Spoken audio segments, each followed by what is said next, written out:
I love it. Well, to everybody who's in attendance tonight, welcome to Roll for Beer, the Dungeons and Dragons podcast, where we let our collective beverages be determined by the fate of the die. We talk about beer and gaming and all the things in between because a lot of times they go together. Yeah, they kind of Um, have seem to have this mishmash of things. Indeed. Uh, Hmm. this episode is brought to you by Zero Issue Brewing, and recently they've announced their, I believe it's Toontown, and we'll see if the dice are in my favor tonight, so I can actually get a chance to try this or not. Well, I was also going to say that this may or may not be out by the time it's gone or whatnot, but There is that. So Zero Issue Brewing here in Calgary, Alberta, they're run by Mark and Kirk, two brothers who managed to not only combine their love of geeky comic books and video games and sci-fi deliciousness, um, but they managed to merge it with their passion for beer and single-handedly cornered the market on the most bitchin' beer can art. yeah, no, I love all of their can art. There's been a couple like there's an old can from one of their beers called Relic, and it's this awesome kind of desert scene with a giant robot in the sand, all rusting and stuff like that. Really, really cool stuff. What was that one that you brought over to our place? Oh, that was The one one of that the Mark beers. The one that, or sorry, the one that Mark gave us. Oh, oh gosh, that was Phantom or Phenom or something like that. Mhm. The Yeah. really fruity one. Yes. Yeah. That Yeah, was one of their sours from this last summer. it was very, very Yes. good. Yeah, why don't without further ado, I'm thirsty. Yes, and it's time for dice ASMR when we roll the dice into the glasses or Indeed. into something to uh, see what beer we drink. And I'm going The the one, the two, trusty D12. yeah. Yeah, I've got Um, 12 laid out beside me. Oh, that's gonna be a 3 for me. I got a one. 1, 2, 3. That is I got a plastic thing on it. Don't worry, my camera's not adjusted anyway, so It's not that all the good. podcast viewers will listen. Do you know what the funniest part is? Ha! That I was love my it. number one. So, reading from the can, we have Toontown, uh, the Sarsaparilla Blackberry Raspberry Dark Sour, Yes. 4.1%. Um, issue 78, and the artist on the can is Ember Varga.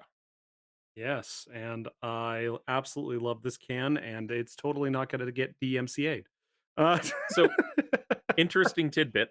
Um, if you really like the can art, only really available on their Facebook page. yes. They set the banners on their Facebook page to like the art without all of the text on it. Yeah. Excellent wallpapers. Oh, yes, very much so. Shall Alright. we? 3, 3, 2, 2, 1. 1. Oh yeah. Oh, it's nice and brown. Oh, yes, my friend. And because for at least a little bit of the viewers. For the people on the podcast, Riley's now slowly pouring his beer into a glass. By that, I mean, I Sensual.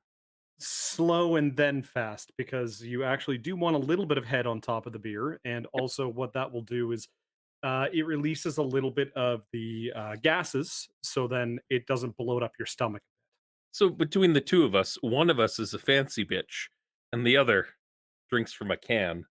Yeah, well, I mean, hey, it's kind of with the territory of being a beer manager in a company. So, That is fair.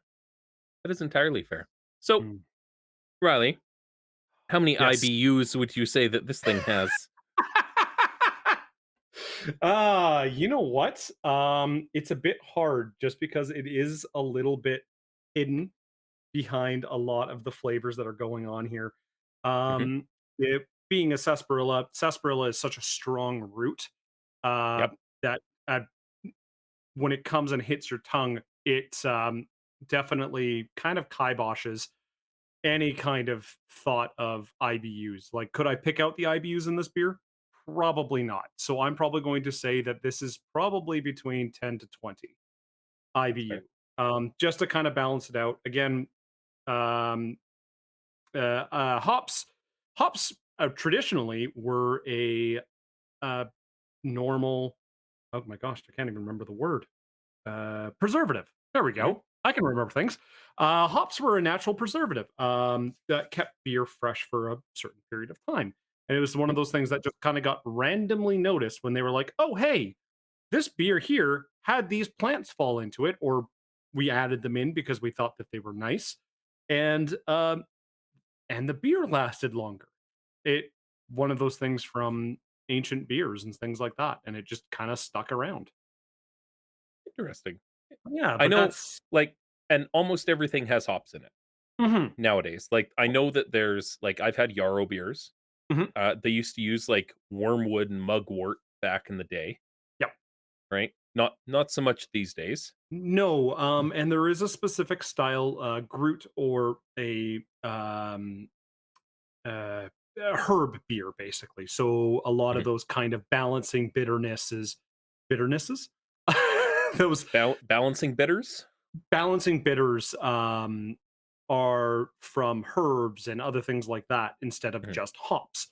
Yeah, But yeah, but that kind of goes into my beer topic of tonight. IBUs. What yeah. the hell is an IBU? Especially when you see it on a can, or you see it at a growler bar, or you see it at a brewery. Because it means precisely nothing to me. Yes, and for most layman's people, it's a bit of a guide to how bitter something might be, because what it actually stands for is International Bitters Unit. I believe it's system or scale. Yeah, it's International Bitterness Units Scale. And it is a measurement of a particular type of acid, um, uh, iso alpha acids. Okay. So that comes from the brewing process when you add hops to a beer Mhm. during the boil. If you add them early, they're called bittering hops. When you add them later, they're called aroma hops. Hmm. But those all add these iso acids to the beer. And when you add these iso acids to the beer, that's what gives that bitterness, or pepperiness, or grapefruit pith, tangerine, like all these kind of things. Yeah. But uh, the numbers and what they kind of stand for nowadays are a little hard to measure, just because you do need either the specific math of what uh, iso alpha acids are coming from the hops, which Mhm. can vary from season to season. Mosaic hops are a good example of that, or well, any hop really. They're going to be different from season to season. You're going to get a different batch of pellets that are going to be different, Yeah. and all that kind of stuff. It's not a precise science, just in the sense that everything changes. Yeah. Growing seasons change, all that kind of stuff. That makes But the sense. other problem is dry hopping. So, dry hopping is when the beer is fermenting. He said dry I'm sorry, I'm hopping, geeking out. folks, not dry humping. Dry hopping. This is not We're Clone High, yeah, this is not Clone High. which they're But bringing yeah. back. Oh, are they actually? Yeah. I'm actually kind of excited about that. But yeah, so dry hopping. Basically, during the fermentation process, you basically make a tea bag of hops and you load it into the fermenter. And Mhm. when that's happening, it's almost like a tea where it steeps into the beer. Okay. And those, they're called homonylous. I believe I'm saying it correctly, Mhm. and alpha acids, not Okay. iso alpha acids, alpha acids. And due to that fact, you can't actually measure dry hopped beers, IBUs. So, question, Yeah. and again, this is coming from a layman. So, I know that hops are added as a preservative, Yes. but you also get like malty flavors in beers sometimes. And Oh, yes. there's a like, is it malty or hoppy? Mhm. Um, Not everything uses malt. Not everything uses hops, but the majority of beers have some. um, some element of both. Yes, Because like so malt comes from like wheat and barley and like grain and rye grains of some yeah, kind. grains. Yeah. Yeah, so when we're talking about multi flavors or things like that, that is coming from the grains. That's coming from the wheat. That's coming from the rye. It's all coming from that. Mhm. And so basically just means that that is the more present flavor or the more present thing or the excuse me, the hops are lower so that those flavors come through more. Okay. It depends on the style of beer. It depends on the type of things, caramelization from the grains, or other type of. Basically, if you use a lot more malt in your beer, Mhm. you will get more of that malty characteristic. Makes sense. Yeah, but Okay. yeah, little beer factoids, which I could just go on about forever. So Uh, on oh that yeah, note, what's something that comes to mind for something that's really, really hoppy versus something that's very, we'll call malty. it hopless. Hopless or malty or Yeah. something like that. So obviously, the first one that comes to everybody's mind when they think hoppy is IPAs, Yeah. Indian Pale Ales, Mhm. which I mean they're not wrong. They are more hoppy beers. They definitely have more hop characteristics in the forefront. Um, but another kind of one that people don't realize that is very hoppy are stouts. Hmm.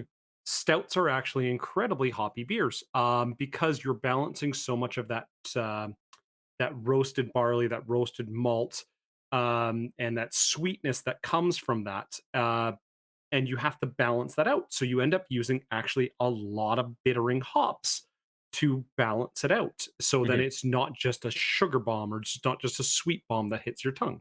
Yeah. Yeah, so it's kind of funny that way. Another type of one would be a pale ale or an English pale ale is normally a little bit more hoppy, but they normally have a little bit more of those alpha acids or those homonylus. I'm going to look that up afterwards. Type of hops or acids to just yeah change the perception. No, see, you said it on the internet, so I know it I'm going to get exists here corrected. forever now. Oh, and I realize that, and I'm going to preface this. I am studying for my Cicerone right now. I am working on studying for my Cicerone. Please understand that I am not the authority on this stuff. I am passionate about it. I love this stuff. I love studying about it. I need to do more studying. It all works out in the end. It really does. But yeah, So beers are fun. beers are incredibly fun. Exactly. This is halfway fun. Oh, you're pretty happy with that one? Oh yeah. Uh, Dad joke. Dad Half joke. Yes. halfway done fun puns. Hmm. So there there was a hot take on Reddit the other night, Oh no. as Reddit is wont to do. Wait, there's a Uh, hot take on Reddit? Is this Twitter or is this Reddit? all all on Reddit. We don't fuck with the Bluebird app. It's like I don't need that in my life the majority of the Exactly. time. Yeah. Like we have one for Do we use it? for Logomancy. We share things from time to time. We'll retweet some like fundraisers that we're doing. But that, Yeah, you know, I I as a general rule, I don't fuck with the Bluebird app. Um understandable. it is not my cup of tea, so to speak. Um, Uh, uh, sorry, I'm just gonna do one last thing here. This Toontown is fucking awesome. yes, it is. It is. It is the right amount of sour combined Yep, with like the sarsaparilla is really well balanced. I get the blackberry more than it, but I get the end notes of like drinking a root beer. Yeah, I get that, but also like the raspberry, I'm getting that bit of tartness in it, Mhm. and the blackberry, like both, like all three of those ingredients are singing together. It's really, It really is a nice. mouthful of sour berry candies, Oh, and it very tastes much very so. good. Yeah. So, So this this sorry. this reminds me of D&D night because it tastes like root beer mixed in with sour raspberry blackberry candies. and I would just like, Drink. It is a Yeah, good that's combination. it is a very good combo. Sorry, and I cut you off there, Mm. but I just wanted to finish that thought before I forgot it. So there's Wizards is in the news a fair bit lately, Oh, no. and not for good purposes. Again, I don't have you been following the whole, like, magic thing that happened with them? Oh, no, what happened with Magic So, now? the thing that they're doing with Magic is the same thing that they're doing with 5e at this point. Uh, Mhm. Oversaturation of the market is becoming a thing, and Yes. they're releasing a new Magic set, like, every 2 months. Every 2 to 3 months was the norm for when I was working in the industry, yes. The trouble is that it's been a constant barrage of things, Mhm. and they're being accused of getting greedy with it, Oh, what where do you mean? You mean the Transformers cards or the Warhammer 40K or the cards or Godzilla the cards or Godzilla the cards or the yeah. More the here's 1,000 or $1,000 pack of cards we promised we would never reprint that you can't play or use anywhere, but you could have them. what? Yeah, they did a collector's edition secret lair thing. Oh Um, god, they did that again? so but they did it online exclusive only, so it really dicked with local game stores, and Sorry, you they could did online only? yeah, Oh. it some questionable decisions. And, uh, to parody that, or in Mhm, parody, um, if you look at the releases for 5 ebooks that have been like it seems like a lot lately, like every 2, 3 months, there's a new book coming out, there's a new mhm. book coming out, there's a new book coming out, which seems really appealing because I love Yes. D&D, I love tabletop, it's a thing. I The trouble is that the quality of the last few that have come out haven't been very good. Oh, are you talking about the abhorrent racism in one of the books Well, or that the that happened, yes. It's more, um, they're they're busy Hmm, and they're outsourcing a little bit of work, on what they're doing. yes. I say outsourcing, but it's not truly outsourcing because they used to actually outsource their books. Yes. And I'll actually get to that, but, um, so we were talking the other day on our Discord about the new Dragonlance book that's coming out that should be here in, like, a week The for me. one that I'm actually super excited about because Yeah, it's Dragonlance? yeah. And some of the folks here in Calgary on the Calgary D&D, Discord were like, "Is it a Mhm. source book? Is it a campaign? Like, what do we do in here?" Okay, so the question is it a source book or a campaign book? But You it's know also a board game. wait, what? Yeah, so on this iteration, for this one, they're like, "We want you to stop playing D&D for a little while to go and play out an epic battle by playing a board game over here, and then let the results of your board game come back and influence your campaign." Kind of a novel idea, and they've had D&D board games before, but Mhm, it's m my mind gets suspicious of Hasbro's board game department being like, "You know what we could do?" mhm. Anything that removes you from immersion to go and do something else, Yeah, um, yeah, I have a hard time with that, right? yeah. No, that's fair. Like, Spelljammer suffered from this a fair bit, and I don't mean to shit on Spelljammer. I love Spelljammer as a setting. Um, this product specifically, they tried to do something new, Yeah, and it didn't perform as well as it could have performed. And it suffered from a problem that some of their products have suffered from in the past, which is it doesn't know what it wants to be when it grows up. And okay. depending on the audience that you're targeting, everybody wanted it to be a different thing. I really, really wanted a good source book for spell jamming adventures with some Yes. nice chunky lore um, to dive into some awesome, unique mechanics that I would buy that book if I wanted to use those mechanics. So something like the space flight mechanics or space battle Yeah, mechanics, yeah. ship mechanics, things like that. Yeah. And as a connoisseur of, like, or as a purchaser of D&D products, if I had no interest in purchasing that or running those kinds of adventures, that book would sit on a shelf, right? Right. And instead, uh, it kind of, like, dithered in between, so you didn't really get much of a source book, and you didn't really get any good mechanics, and the monsters are cool, don't get me wrong, like, that's alright, Yeah. and the adventure is alright, but it didn't really know what it wanted to be. So, Right. bringing it back, the question was, like, is this a source book, or is this like, a campaign setting? Is this an adventure module? Like, what's Dragonlance gonna be? So And now I'm going to ask a question here then. When we're talking about a campaign book or source book or module, like what are we defining as those? okay, so, for example, if we're using 5th edition as an example, No, I think we were going to talk about fourth edition modules and source book. I will cut you. We're gonna talk about 3.5 for a second.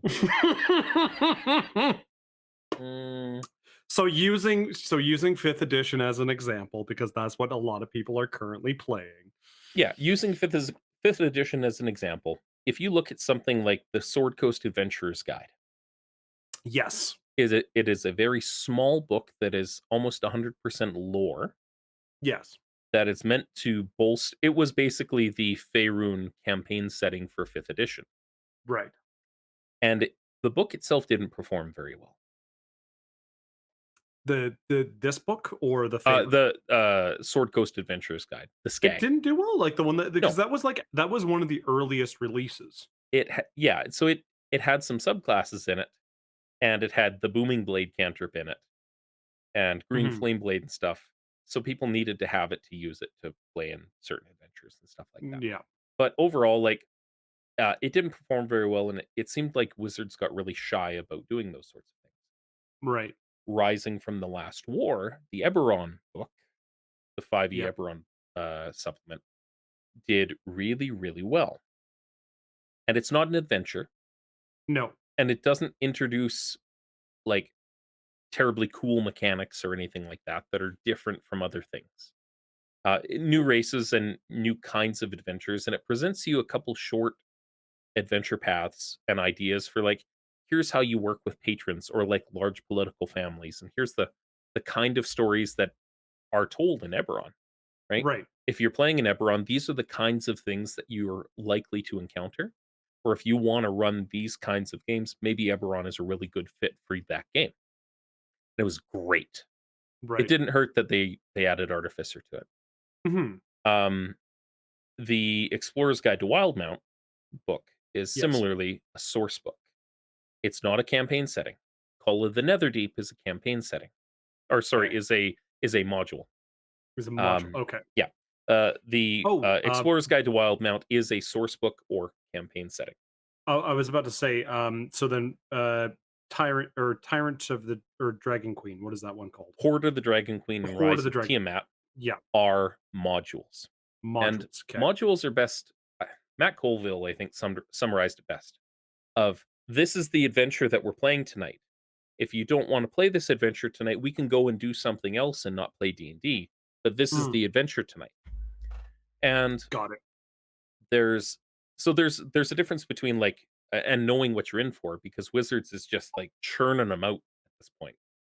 There's new products coming out all the time, and you might not have an appetite for another source book or No, another campaign setting but where here's a module. here's a module that it's an adventure path. You can sit down with your players and follow it from start to finish, and it'll take you from levels 1 to whatever, right? Um, Pathfinder had a very interesting way of doing this. Slight side tangent. Mhm, We have a lot of these.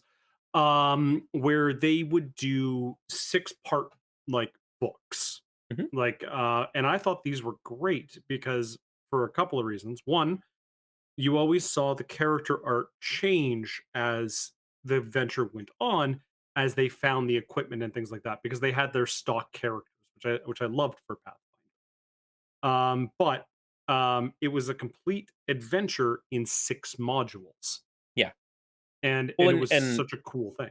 3.5 did that a fair bit. Like, I recall playing through, an Eberron campaign in Yeah, 3.5, and we started with the adventure module that came in the Eberron campaign setting, um, which is, some the Broken Forge or something. that sounds kind of familiar Yeah, to me. I'd have to look it up. It's in one of the Yeah. books here, but, um, so you start with the adventure, and it takes you to, like, level 2, Mhm. and then here are 3 published adventure paths or modules that you could continue that adventure on. And it's like, oh, you want to adventure outside of the city? Here's other modules that were written. And modules were almost exclusively written by other studios, Right. right? And so you could get all sorts of different access to things. It's Mhm. interesting because when you think of fifth edition and like different modules and stuff, Yeah. or different adventures, one of the first ones that people think of is like Horde of the Dragon Queen, which is Yes. the first big one that they did. Or like you've got something like Curse of Strahd's, mostly a rewrite of an older thing, but like Yeah. Horde of the Dragon Queen, um, the book we shall not, you know what, the book we're going to talk about tonight, and then like Storm King's Thunder. Okay. So You put some emphasis on that book that we're going to talk about tonight. yeah, so you ever heard of Kobold Press? I have heard of kobolds. Yeah, so Yes. Kobold Press, they did like the Tome of Beasts and a bunch of things. Kobold Press wrote Horde of the Dragon Queen Really? for Wizards of the Coast. No, I actually did not know that. Yeah. And Horde of the Dragon Queen, it suffers from a couple of things. So they went in and they like, we're gonna re-release Horde of the Dragon Queen and Rise of Tiamat as its own bundle and fix a bunch of things that didn't make a lot of sense and blah blah blah blah blah. Yeah. And the trouble is that Horde of the Dragon Queen got a lot of shit because it's a very linear path. And they're like, Yes. railroading is a bad idea. It's a bad thing. And without understanding Mhm. that when you buy a module, modules by their very definition are on rails. It is, this is the adventure that we're looking to do. Mhm. And then we're going to go here and we're going to tell a story, and here are the different stages that have been built to tell that story. Yeah. If you want to decide, like, you don't sit down and start into an adventure module and say, okay, what do you guys want to do? Do you want to go on an adventure today? Do you want to like practice your knitting? Do you want to like, the world is wide open. It's very Yeah. sandboxy. That's not what an adventure module is for. No. Um, it is, here's a crisis, here's a thing, here is your hooks, go. And the Yeah. social contract is you accept the hooks because you wanted to play D&D that night, and here's the adventure that here's the story that we're telling together. Yes. Versus source books or campaign settings where this is the land of, Wildmount. These are the kinds of stories that get told here. Here's all of these fantastical canvases that you can use to paint and Here are create. some characters you might be able to use. Here are some magical Exactly. items. Now, do with that what you will. And the complaint around something like Horde of the Dragon Queen was it wasn't that. And instead it was this other thing, which is, lead you on an adventure. So But that it's an expectations thing, right? so they didn't have the exact right expectations set for it, basically. Well, and that's just it. But it Hmm. was everybody's first real, like, for a lot of people, it was the first foray into Dungeons and Dragons. Yes.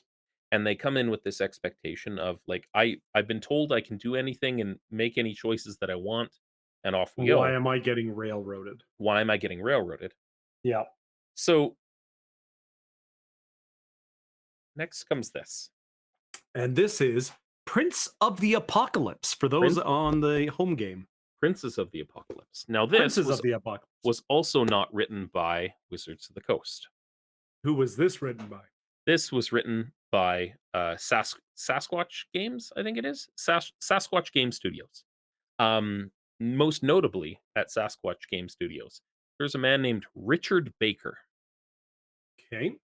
and I don't know if Richard Baker rings a bell to you, The but name does not, but so I Richard Baker wrote. I'm going to say very generously, Richard Baker had a hand in almost every single third edition and 3.5 book in one way or another. He used to write a okay. column for Wizards where you can ask for stuff and he'd make rules things, kind of like what Jeremy Crawford does now. Oh, okay. Richard Baker kind of unofficially did all of that in the past. Got it. Yeah.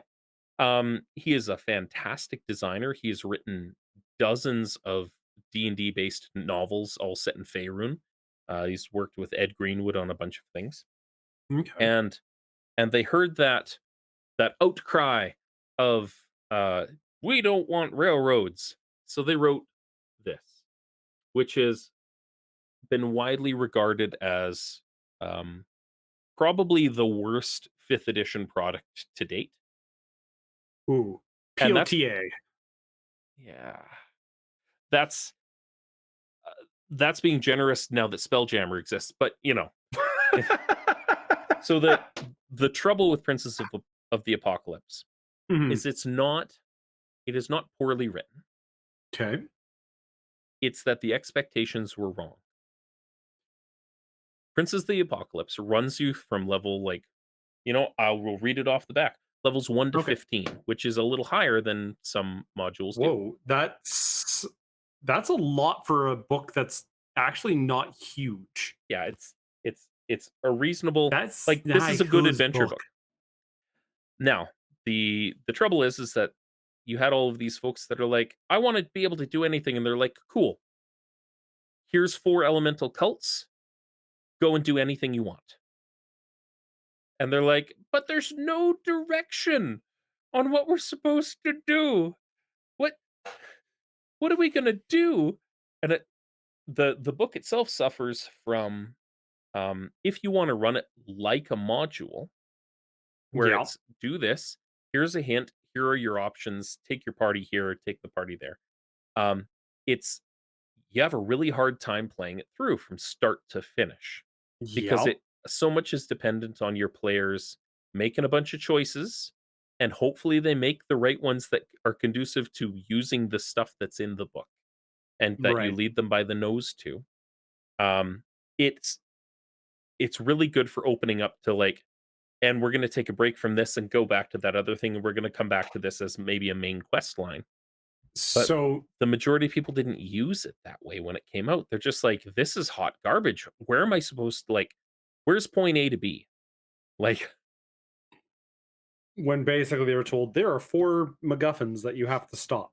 yeah, you need to basically stop 4 elemental cults of earth, fire, wind, and water, right? Otherwise, they summon evil Captain Planet, and Well, I was getting Final Fantasy vibes, to be yeah, honest. yeah. Yeah, that's what I was getting. So there's intense flowcharts on that you can find on DM's Guild and stuff where it's like how to actually run Princes of the Apocalypse and not have it suck. Interesting. So Um, it was they basically went too far in one direction with not enough information, and then way too far in the other direction with not enough yeah. information. Well, and it made it really janky because Mhm. I remember playing through this and not as a DM, but just as a player, and the dude that was running it was really, really good. His name's Chris. And he's Okay. like, "I am doing my best." And Chris knows what the fuck he's on about. Like, he knows what he's doing. Um, and we get partway through a temple, and he's Yeah. like, "Oh, I I fucked up." "What do you mean?" He's like, "See, you can only get so far in this temple, and then you guys need to leave and go back and go do a different thing, and then maybe come back here when you're way higher level. You can only get through part I'm of the sorry, temple as a what? lower level, but then you have to abandon this part and go and leave." Oh, And oh, oh, and I'm like, "Oh, this is really chewy and unsatisfying." Like, huh. I don't like that. Here, The come to this destination. Do this puzzle. But then after this puzzle, realize that the monster in the other room is going to kill you. and now leave. It and now it leave. it wasn't that much on the nose, but pretty close. So it suffered from some issues, Okay, that's which fair. led into like Curse of Strahd, for Mhm. instance. Curse of Strahd is an adventure path. You don't say we're gonna play Curse of Strahd, go to Ravenloft, and open up a bakery, and then go on No. zany adventures. It is go from point A to point B and do some stuff in the way, accomplish a goal, the adventure is over, right? Yes. Versus Van Richten's Guide to Ravenloft, which is design your own adventures in this place. That's the And difference. yeah, and from what I understand from I've actually never read the DM's guide or the adventure path book for Ravenloft. Mhm. Or It's we've got it on Roll20 if you ever wanna browse it. yeah, no, but I've read parts of it, or like I've taken a look parts of it. It is basically like the DM chooses which hooks appear Yeah. and stuff like that, and I like that idea because like I had played a bit of it once, Mhm. where we had started traveling and we had a character in our party, like an NPC, but we ran into the witches that turned kids into pies. Ah, yeah. Yeah, I and I gave them back spoiler warning, I oh gave them yeah, back sorry. the deed to their windmill. I'm like, you've obviously set up shop here. I came into possession of this deed, or sorry, I came into possession of this deed, yes? And I don't need it. I mean, it's a cool summer home, but I don't need it because I was doing a damn Pierre rogue. Yes, yeah, I'm yeah, that Princess sounds about right. Mericara. All right, Um, before we continue on the next story, I'm just going to roll one more time here yep, because I have basically finished my beer and I would like to try another one. that's an excellent choice. Yes, so da-da-da-da. Quickly empty out my glass there. You're emptying out your can there, Hmm, and there we go 5. again. All right. Ah, 1, 2, 3, 4, making a mess. 5. Ooh, apparently it's a sour night for me. That would be a 2 for me. I need a moment. Ooh. 1 sec. Oh, okay. Well, I'm going to entertain the crowd by explaining my beer here. I've got the Maelstrom Goes IPA. So meaning that this is going to be a sour IPA, and I'm actually kind of excited about this one. Sour IPAs are always funny, and Mhm. you got cloned by the chances that I can see there. I have Clone, a coffee stout, 3.5%. It's a light beer, Yep. and that's all I've got on it. Issue 56. Artist is Ian Nicholas. Yes, and the one here I have. Where's their artist? Where is their artist? It's Their on the side. artist is not It's on here. it's No, it's not on under this one. it's by the, it's always But by the, yes, oh, and I barcode. know that. I It's not on this one. Oh?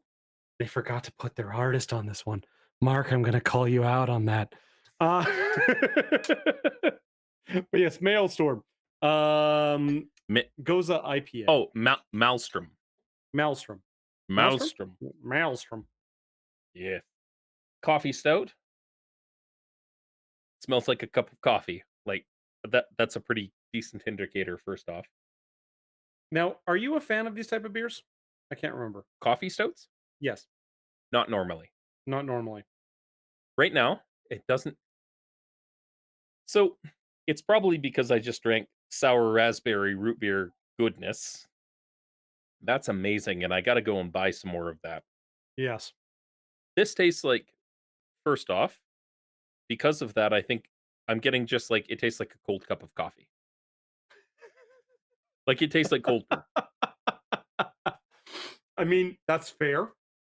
It tastes like frothy cold brew at this point. Are you okay with that, or is that Yeah, like no, a yeah, fair? I'm good. Here's the thing.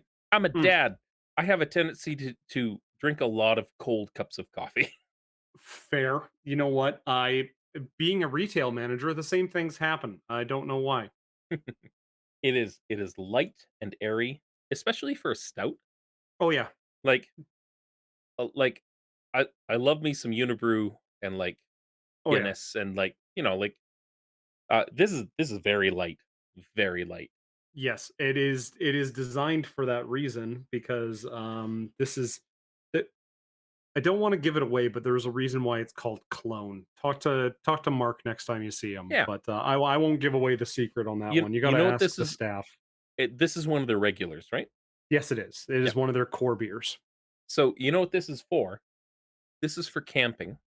Yes. In the first thing in the morning, the first beer of the morning that you crack is a clone because it's Yeah. basically coffee. Yeah, exactly. You're not wrong. Mhm. Ooh, I like the color on this one. I like the art on the can. I Mhm.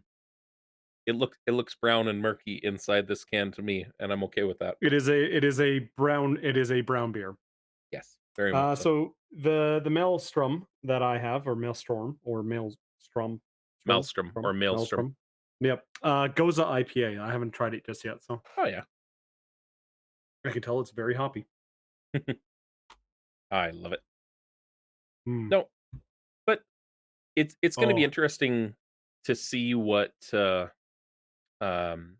what Dragonlance comes out as. yeah. And there was a, 2023 schedule.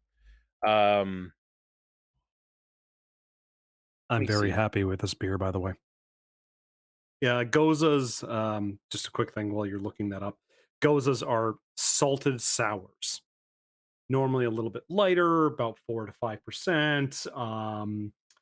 Nice and easy on the palate for the sour with a balance of salts to just bring that to a good balance. And then Goza IPA or sour IPA, normally you just bring in a bit of bitterness to it to just make that sing. And this is a really, really nice quality one. Zero Issue does really nice sours. Mhm. Just in general, like their core sour Innsmouth. If you want to be punched in the face for sour, get that. If you want something a little bit lighter or easier, if they still have it, the Aeronaut, absolutely wonderful. Um, It wasn't Arrow not oh, the sour that Mark had given us? The one that no, had Oh, that's the one that you brought over the other night. yeah, this is the one Yeah. I brought over the other night. Your Spelljammer beer. Yeah, my Spelljammer beer, which again, this is what Spelljammer is. This is what it It is. it's what it should be. It's what it should be. But Um, anyway, so I found the thing.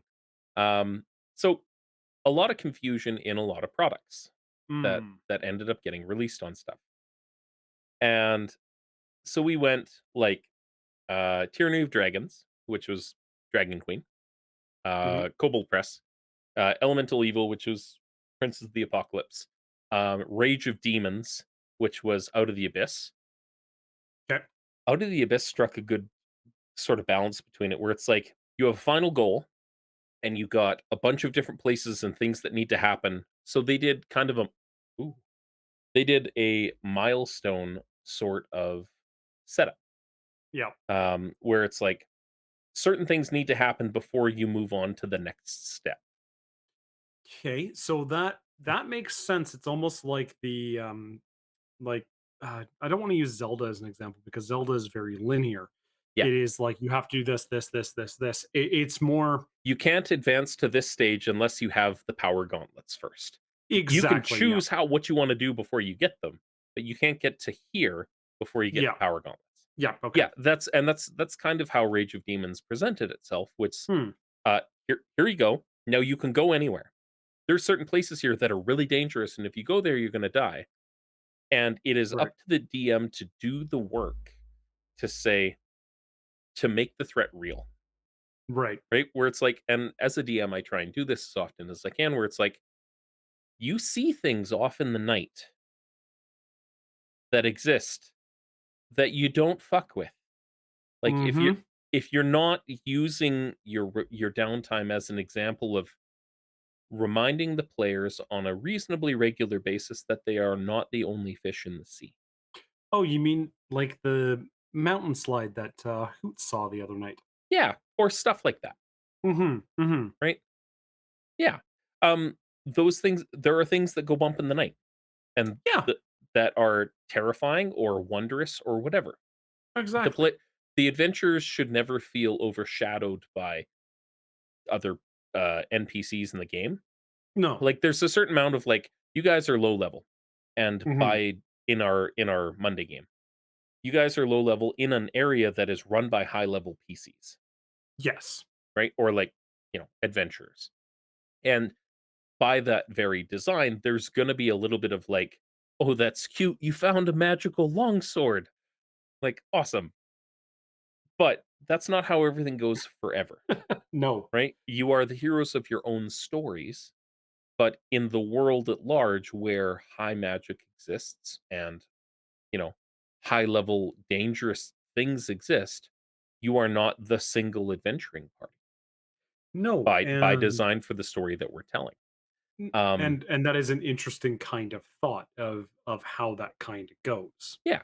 Like versus like the Final Fantasy trope of like you are the warriors of the crystal, the Mhm. heroes of light. Off you go until one of you dies, and then here's another hero of light to fill in, and his name is George. He's playing a druid now. Yeah, and it's actually kind of funny, Final Fantasy 14 recently, like, in the last year, I'm gonna say, they had a kind of moment like that, Yeah, where they introduced characters that could be heroes of light. yeah. If they kept going, kind of things like that, and things, and it's funny because they do an event every year where it's like, where they thank the players for playing. It's the anniversary of the game coming out and stuff like that.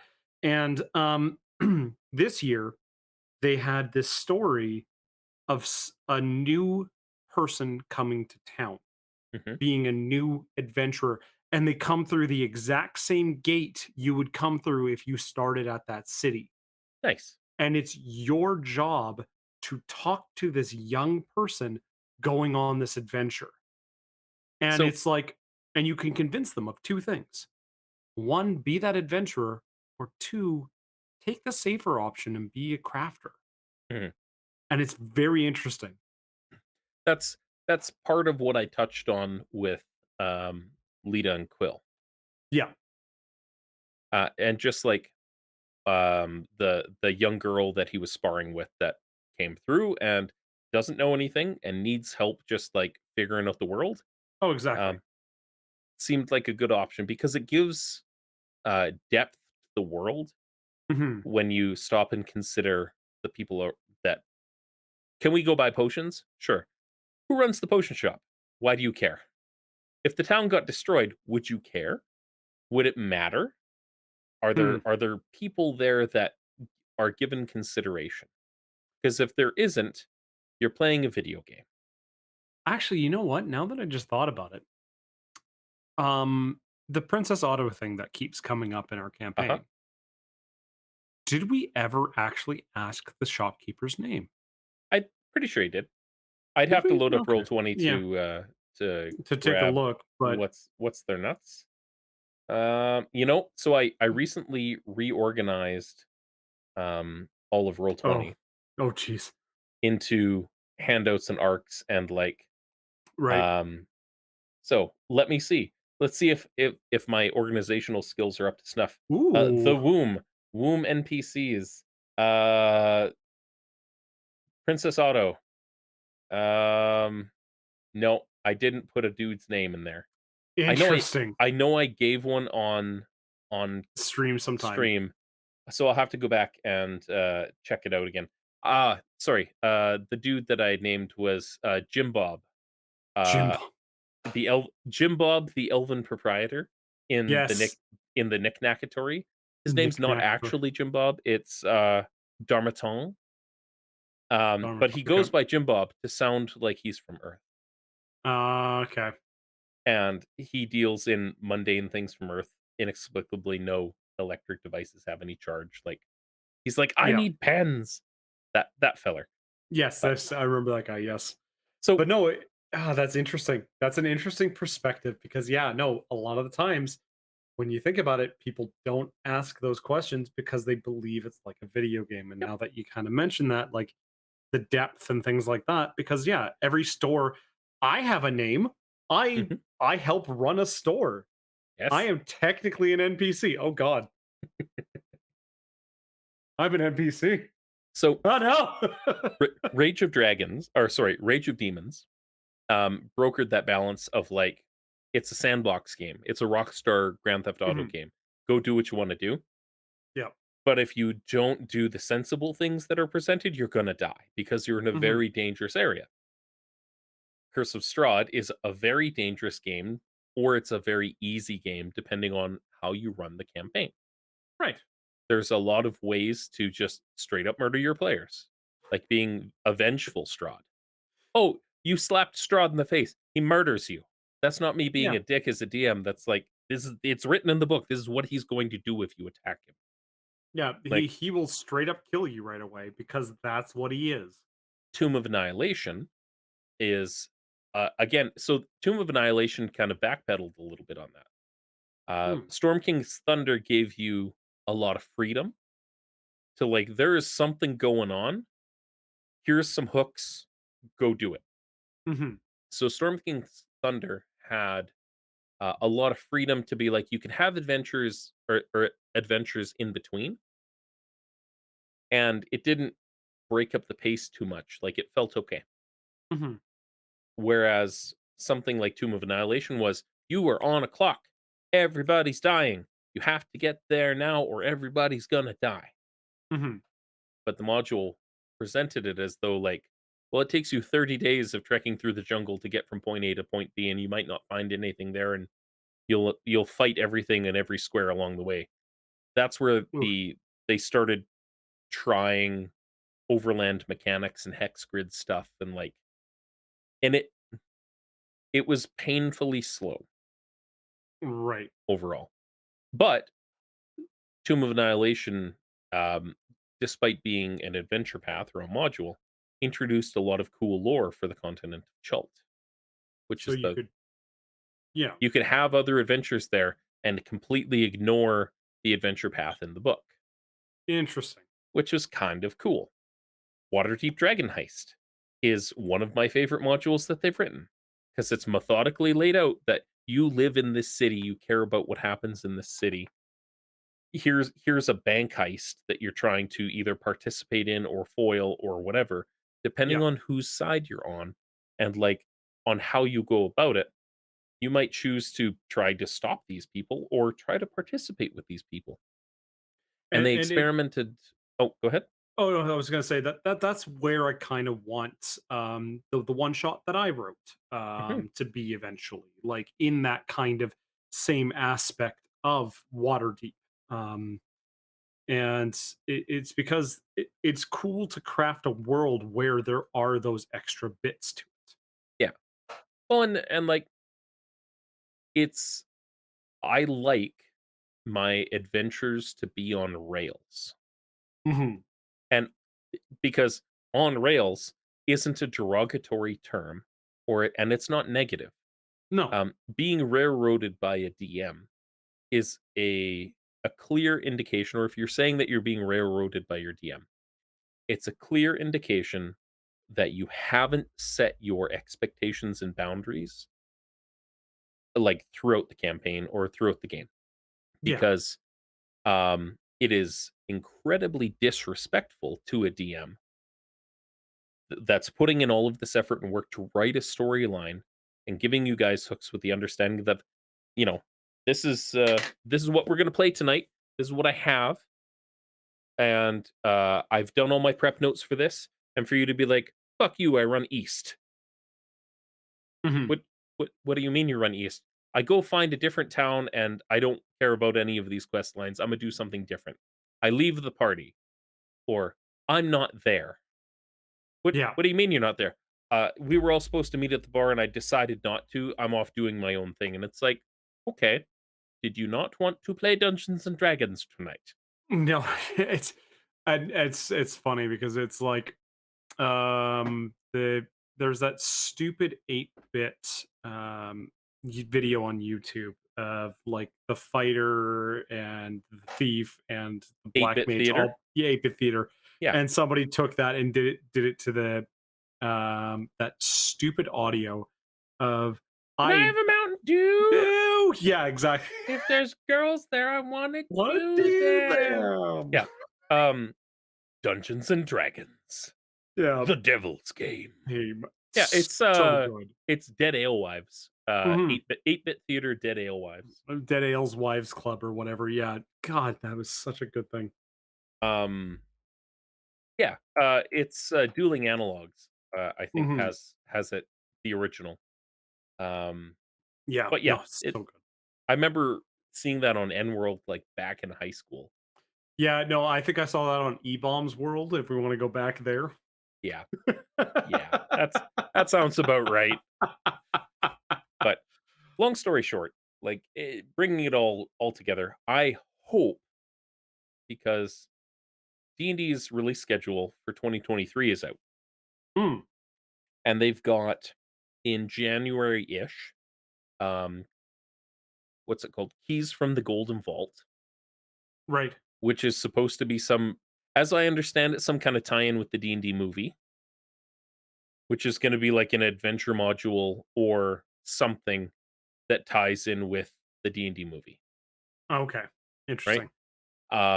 Spring is the Bigby Presents Glory of the Giants, right? Like we had Fizban's Treasury of Dragons, Bigby's Glory of the Giants, because all of the Unearthed Arcana that we've had was like, you're writing giant runes on things, and you're going to be a rune wizard that uses like giant runes on a thing.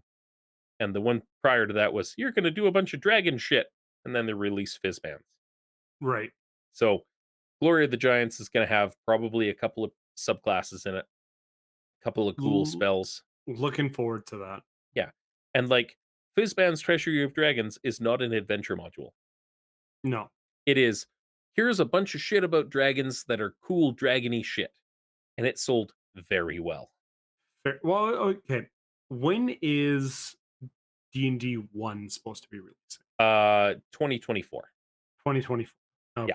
Okay. They got a good solid year of playtest like to get through before that. Okay. And Well, probably not early 2024, probably like Christmas. probably yeah, September-ish for it because and I'm basing this entirely on the playtesting that we did for D&D Next. Yeah. Um, they kept giving us a bunch of different stuff, and it's like, "Send it back. Here's a new rule set. Send it back. Here's a new rule set. Send it back." And it wasn't as it was more in person than what they're doing right now with the surveys, but the Right. surveys are hitting a larger amount of people. So they're trying to cast a wider net, Yeah, basically. yeah. Yeah. And it's not a bad way to do it. It's just yeah, there's certain things that they're presenting that are immediately like, "How did this get to the point where you're putting this in front of people?" Well, Like, hey, you know what? At least they're doing playtesting unlike another company from Japan. there's that. That's a thing that happens. I mean, color me scarlet, but You could color me violet instead. oh, really? Interesting. I mean, I do have a purple wizard hat hanging just And right oh, there. it's you know what, that matches. And I mean, hey, you got to poke some people about this. The the nice thing is in the summer, we've got the Fandelver campaign coming out. Hmm. So Lost Mines of Fandelver is what's the adventure that's included in the starter set. Yeah. And then you've got Icespire Peak, um, which is included in the Essentials kit, which is a continuation kind of that, where you can Right. play them in order.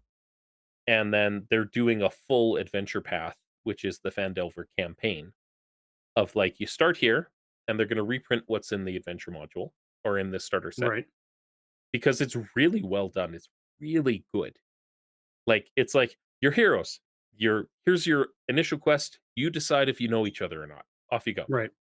And here's the thing. And your patron's been captured by goblins, and now there's goblins on the road, and they're attacking you. Oh my Ah, roll god. for initiative. It's goblins. And it's like, oh, you track the goblins back to the cave. Go into the cave. Find a dude, and he's like, they stole your patron. You won't get paid unless you go and rescue him from that place over there. And they're like, shit, no, we need to go get paid.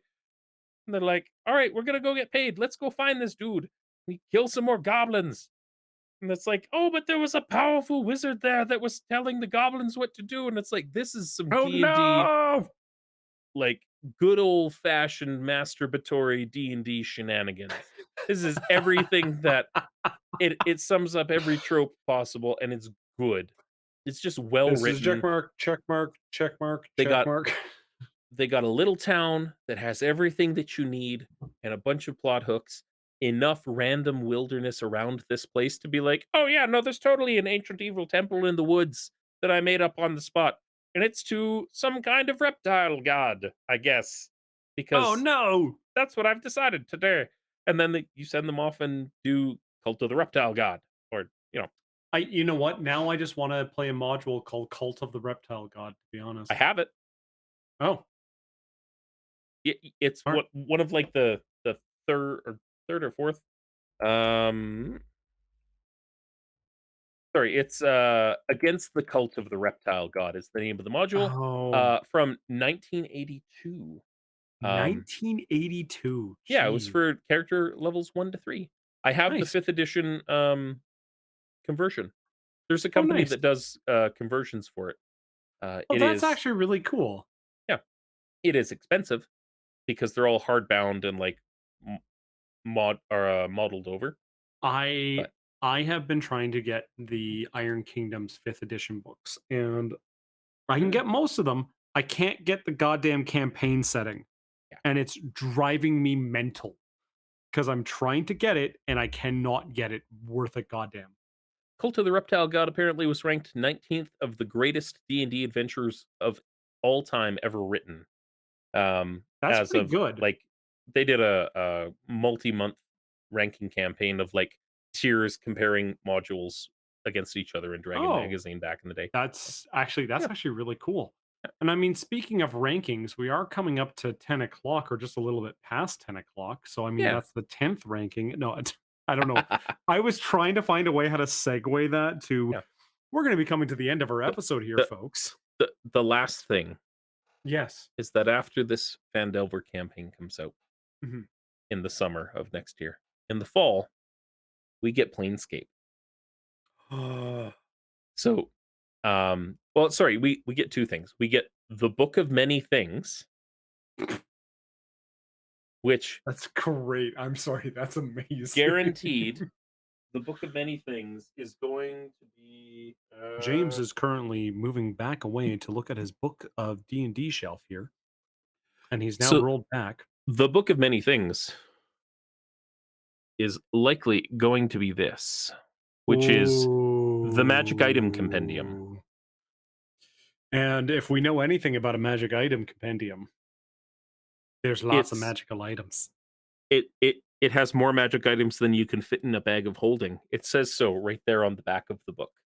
Um, but I feel that the Book of Many Things is going to be, um, a conglomeration of all of the magic items that we've seen across all of the different book published materials, Mhm. probably including Candlekeep, um, which is a dangerous thing to include in a source book because there's a lot of homebrew items there where I'm like, shit, that's really good. Mac has one of those. Mac has one of those? Yeah, no, Yeah, he does. he's got a Yep. magic item from Candlekeep, and I'm like, this Sir. just makes thematic sense. But then comes Planescape.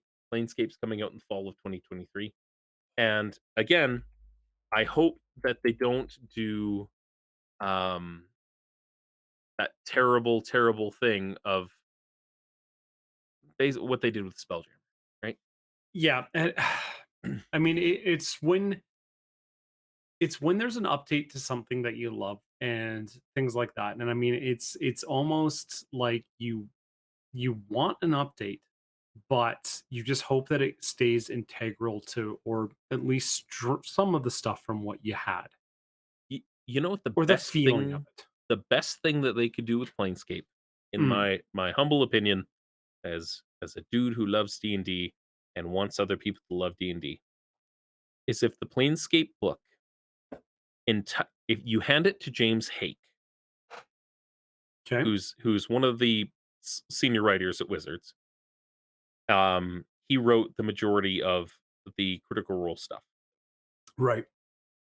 So if Planescape, uh, in for what I want, Yes. Planescape should be Explorer's Guide to Wildemount in tone. Okay. Here Yeah. Yep. Yep. here Yep. are the here is the stuff that is integral from the Planescape campaign setting from, like, you know, 1994. Or no, long before that, sorry. They did a re-release of it, for the second edition version. Right. Like 94 to 98 was like that was D&D for Right. most people, was Planescape. There was a bunch of novels that came out after it. Um, but when they hit third edition, Planescape just kind of like it got scrapped, right? Right. But I want like a good session, like a good source book that has Sigil and all of these different places that fit into the Planescape campaign setting, where here is this fantastical realm where all of these adventures can take place. Yeah. Here are the kind of stories that you might see, and here are 4 mini adventures at the back of the book to get you started. Because I Right. think the best thing that Wizards ever did was in that Wildmount book where they're like, "Here's 4 mini adventures that get you from levels, like, 1 to 2, or from, like, 2 to 3, and they all take place in different parts of the world. You wanna adventure in the Mm, frozen north? Here's Frozen Sick. You wanna adventure in the wastes of Xhorhas? Here's a I don't recall the name of the adventure, but they're all well written, they're very quick, and it's a place to get started, yeah. right? And it sets the tone for what you're doing. So, Yeah. No, I mean that makes sense. And I mean, mhm, you know what? When we start actually having those plans and we have those pieces in place, that's what makes a good D&D campaign. And you just need absolutely. that good starting foundation. But that being said, I just want to do one last thing before we end for tonight. Mhm, And that's just thank our sponsors one more time. Thank you very much, Zero Issue, for throwing us a sponsor and giving us some awesome beers to enjoy. We're going to absolutely. probably enjoy the rest of these beers off stream, etc., things like that. But thank You you, know, Mark, and our friends at Zero Issue. I still have enough left that they're still in the pool for next week. Oh, exactly. And I Yeah. mean, I'm gonna still have a few of them, but I'm definitely going to enjoy this beer tonight before I go to bed. Yeah, And Nemesis. this is Nemesis. This is one of their core four or core five, I think now. Mhm. Beers, probably still my favorite beer from Zero Issue That Brewing. was It that was is the one that I had at the brewery, right? no, no, no, you tried one of I think you tried Primordial, Oh, that's wherever right. that one Yeah. is. I Um, again, the most bitchin' can art that I have ever seen. oh yeah, no, yeah, there we go. There's Primordial. Like That's Primordial, the one. Yeah. that's the one. And I mean, again, this goes back to my IBU thing, but anyway, uh, thank you But so much for all of you for coming out and joining and watching. We look forward to seeing you guys next time. if you're in the market, in Calgary or, where all fine beers are sold, uh, look them up at zeroissuebeer.com. You can find them, on Facebook. They are on the social medias here, there, and everywhere, and, they also run monthly D&D if you are, one of the locals. They do sign-ups and stuff, and their merch is fucking killer. Yep. Oh, Yeah. and I'll throw out one more thing for that. Then they also host a special board game night hosted by Mm, Zoinks, yeah. which is a burlesque show meets board games meets beer. So I mean, where can you go wrong in that? It's always a good time. Yeah. But awesome. Well, thank you, Riley, for stopping by and having some beers with me. I always Yes. appreciate it. It's always a pleasure, sir. And yeah, and then to you as well, James. Mhm. And just one last one for the There it road. is. All Cheers, guys. We'll right. see you next time. Good night, everybody. And just double checking that we're out before I stop the recording. And it's done. There we go.